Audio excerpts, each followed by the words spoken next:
When I asked the question, what does inquiry-based learning look like in the English classroom, it was important to first define the term inquiry-based learning. It's a pedagogical approach that encourages students to explore academic content by posing, investigating, and answering questions.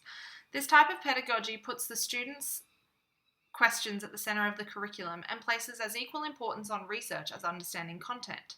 There are strong arguments for implementing inquiry-based approaches in classrooms over more direct teacher instruction.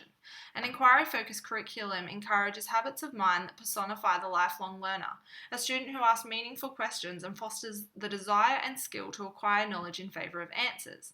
The term habits of mind is interesting on its own. It's a philosophy described by Arthur Costa and Kallick in their textbook Habits of the Mind Across Curriculum, defining a set of life-related skills that can be applied to education. This is a wonderful concept. It's not interested in how much the individual knows, but how they react when they don't know, and how they react to life's problems. Amongst other things, this framework promotes strategic reasoning, insightfulness, perseverance, and creativity, skills that can be linked to inquiry-based learning. This framework poses 16 habits, but a few stand out in this context. The 7th habit describes questioning and posing problems, asking yourself, how do I know, and developing a questioning attitude. This directly links with one of the general capabilities of the ACARA English curriculum, critical and creative thinking, which sees students developing the capacity to think critically and creatively as they learn to generate and evaluate knowledge and, importantly, seek possibilities. So let's talk about inquiry-based teaching in terms of the English curriculum.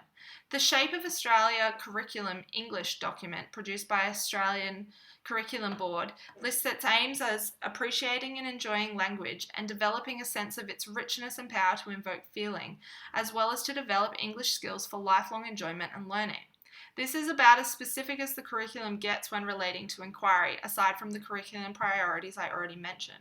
Dr. Mandy Lupton of QUT says the Australian curriculum deals with inquiry skills, not inquiry-based learning. An interesting point that highlights what curriculum is currently lacking.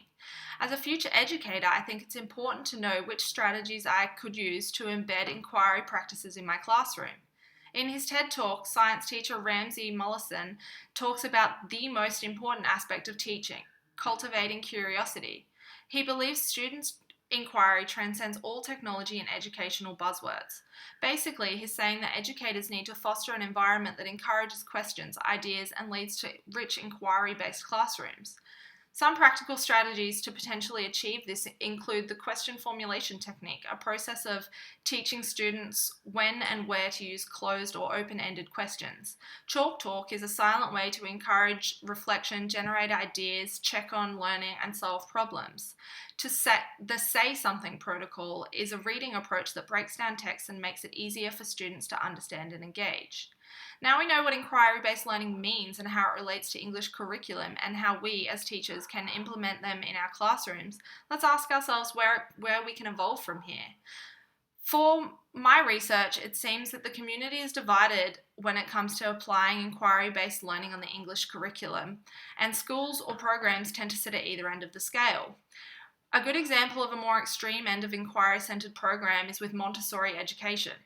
Montessori believed that it is necessary for teachers to guide the child without letting him feel her presence too much and never be an obstacle between the child and his experience.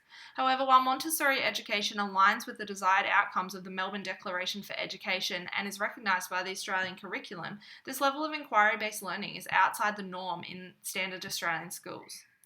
As a pre-service teacher, it is enormously important for me to enter a classroom with the intention of cultivating curiosity and creating a lifelong learner. And I think this is achievable by applying inquiry-based teaching and learning techniques.